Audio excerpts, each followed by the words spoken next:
আপনি এখন যে মাটির উপর দাঁড়িয়ে আছেন তার নিচে ঠিক কি আছে ভাবুন তো একবার। স্কুল কলেজের বই আমাদের শিখিয়েছে পৃথিবীর নিচে আছে শুধু পাথর, গলিত লাভা আর উত্তপ্ত ধাতুর এক ভয়ঙ্কর জগৎ। কিন্তু যদি বলি এই সব কিছুর নিচে লুকিয়ে আছে সম্পূর্ণ ভিন্ন একটি পৃথিবী, একটি গোপন জগৎ যেখানে আছে নিজস্ব সূর্য, সবুজ বন, এমনকি আমাদের থেকেও বুদ্ধিমান কোনো সভ্যতা। শুনতে সাইফাই মুভির গল্পের মতো লাগছে, কিন্তু এই ধারণাটি কোনো সাধারণ মানুষের কল্পনা নয়। স্যার আইজ্যাক নিউটনের সমসাময়িক বিজ্ঞানী থেকে শুরু করে মার্কিন নেভির উচ্চপদস্থ অফিসার পর্যন্ত এই রহস্যময় জগতের অস্তিত্বের দিকে ইঙ্গিত দিয়েছেন। তাহলে আসল সত্যিটা কি? পৃথিবীর কেন্দ্র কি নিরেট লাভার গোলক, নাকি এক বিশাল ফাঁপা জগৎ? আজ আমরা মানব ইতিহাসের সবচেয়ে বড় এবং অমীমাংসিত রহস্যগুলোর একটি নিয়ে কথা বলবো, হলো আর্থ থিওরি। এই ভিডিওটি পৃথিবীকে দেখার আপনার দৃষ্টিভঙ্গি চিরদিনের জন্য বদলে দিতে পারে। স্বাগতম ইনফোটিভি বিডির আরও একটি নতুন এপিসোডে। আপনি যদি রহস্য, বিজ্ঞান আর অজানা তথ্যের জগতে হারিয়ে যেতে ভালোবাসেন, তাহলে এখনই আমাদের চ্যানেলটি সাবস্ক্রাইব করে বেল আইকনটি প্রেস করুন এবং ভিডিওতে একটি লাইক দিয়ে দিন। এই অবিশ্বাস্য তত্ত্বের জন্ম হয়েছিল আজ থেকে প্রায় ৩৫০ বছর আগে, সপ্তদশ শতকে। আর এর প্রবক্তা ছিলেন একজন জগৎ বিখ্যাত জ্যোতির্বিজ্ঞানী স্যার এডমন্ড হ্যালি। হ্যাঁ, ঠিকই ধরেছেন, যে বিজ্ঞানীর নামে বিখ্যাত হ্যালির ধূমকেতুর নামকরণ করা হয়েছে। হ্যালি শুধু ধূমকেতু নিয়েই গবেষণা করেননি, পৃথিবীর চৌম্বক ক্ষেত্র নিয়েও তিনি গভীরভাবে আগ্রহী ছিলেন। তিনি লক্ষ্য করেন পৃথিবীর ম্যাগনেটিক ফিল্ড বা চৌম্বক ক্ষেত্র সময়ের সাথে সাথে স্থান পরিবর্তন করে। এর কারণ খুঁজতে গিয়ে তিনি এক বৈপ্লবিক ধারণা দেন।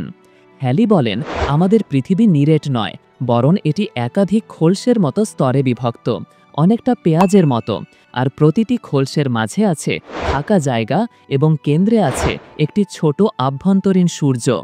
তার মতে এই ভেতরের জগৎ থেকেই অরোরা বা মেরু জ্যোতির রহস্যময় আলো তৈরি হয়। তত্ত্ব তো অনেক আছে, কিন্তু কেউ কি কখনো সেই গোপন জগতে যাওয়ার দাবি করেছে? এখানেই গল্পটি আরও রহস্যময় হয়ে ওঠে। সময়টা ১৯৪৭ সাল। মার্কিন নেভির একজন সম্মানিত অফিসার অ্যাডমিরাল রিচার্ড ই বার্ড দক্ষিণ মেরুতে এক বিশাল অভিযানে যান, যার নাম ছিল অপারেশন হাই জাম্প। বলা হয় এই অভিযানের সময় তিনি এমন এক অভিজ্ঞতার মুখোমুখি হন যা তার জীবনকে বদলে দেয়। তার এক কথিত গোপন ডায়েরি অনুযায়ী তিনি তার বিমান নিয়ে মেরু অঞ্চলের গভীরে একটি উষ্ণ এবং সবুজ উপত্যকায় প্রবেশ করেন। তিনি লেখেন, আমি বরফ আর পাহাড়ের বদলে সবুজ উপত্যকা দেখছি। এখানে একটি বড় নদী আছে, অদ্ভুত এক প্রাণী দেখা যাচ্ছে যা অনেকটা ম্যামথের মতো। এখানকার তাপমাত্রা প্রায় ৭৪ ডিগ্রি ফারেনহাইট বা ২৪ ডিগ্রি সেলসিয়াস। তিনি আরও দাবি করেন যে তিনি সেখানে এক উন্নত সভ্যতার দেখা পান, যারা পৃথিবীর ভবিষ্যৎ নিয়ে তাকে সতর্ক করে। এই ডায়েরির কথা দীর্ঘদিন লোকচক্ষুর আড়ালে ছিল। অনেকেই বিশ্বাস করেন মার্কিন সরকার ইচ্ছাকৃতভাবে এই ঘটনাটি ধামাচাপা দিয়েছে, যা মিলিটারি কভার আপ নামে পরিচিত। যদিও স্কেপটিকরা এই ডায়েরিকে একটি নির্জলা মিথ্যা বা বানানো গল্প বলে উড়িয়ে দেন। আপনি কি ভাবছেন, অ্যাডমিরাল বার্ড কি সত্যি দেখেছিলেন, নাকি পুরোটাই কল্পনা? আপনার মতামত কমেন্টে জানান এবং চ্যানেলটি এখনও সাবস্ক্রাইব করে দিন। আর ভিডিও শেষ পর্যন্ত দেখুন, কারণ আসল রহস্য এখনও বাকি। আধুনিক ভূবিজ্ঞান হলো আর্থ থিওরিকে সরাসরি সমর্থন করে না। বিজ্ঞানীরা সিসমিক ওয়েভ বা ভূতরঙ্গ ব্যবহার করে প্রমাণ করেছেন যে পৃথিবীর কেন্দ্র কঠিন এবং গলিত ধাতব পদার্থে পূর্ণ। কিন্তু কিছু প্রশ্ন থেকেই যায়, যার উত্তর বিজ্ঞান এখনও খুঁজে চলেছে। ১. উত্তর ও দক্ষিণ মেরুর কাছে বিশাল এলাকা জুড়ে গর্তের মতো অংশ থাকার কিছু স্যাটেলাইট ইমেজ পাওয়া যায়, যা নিয়ে বিতর্ক আছে। কেন এই জায়গাগুলো এত অদ্ভুত আচরণ করে? ২. পৃথিবীর গভীরে ভূমিকম্পের তরঙ্গ বা সিসমিক ওয়েভ কিছু নির্দিষ্ট জায়গায় গিয়ে হারিয়ে যায়, যাকে বলে সিসমিক শ্যাডো জোন। কেন এই তরঙ্গগুলো বাধা পায় বা হারিয়ে যায়? ৩. পৃথিবীর বিভিন্ন প্রান্তে এমন সব বিশাল গুহার নেটওয়ার্ক পাওয়া গেছে, যার শেষ কোথায় তা আজও অজানা। এই গুহাগুলো কি কোনো গোপন জগতের প্রবেশপথ? সবচেয়ে অবাক করা বিষয় হল, পৃথিবীর নিচে আরেকটি জগৎ থাকার ধারণাটি শুধু আধুনিক তত্ত্ব নয়। হাজার হাজার বছর ধরে পৃথিবীর প্রায় প্রতিটি প্রাচীন সভ্যতাতেই এই বিশ্বাসটি ছিল। তিব্বতীয় বৌদ্ধ ধর্মে শাম্ভালা নামে এক রহস্যময় রাজ্যের কথা বলা আছে, যা পৃথিবীর গভীরে অবস্থিত। হিন্দু পুরাণে পাতাল লোকের বর্ণনা পাওয়া যায়। গ্রিক মাইথোলজি অনুযায়ী হেডিস ছিলেন আন্ডারওয়ার্ল্ড বা পাতালপুরীর দেবতা। এমনকি মায়া এবং ইনকা সভ্যতার লোককাহিনীতেও পৃথিবীর নিচের গোপন সুড়ঙ্গ এবং শহরের কথা বলা হয়েছে।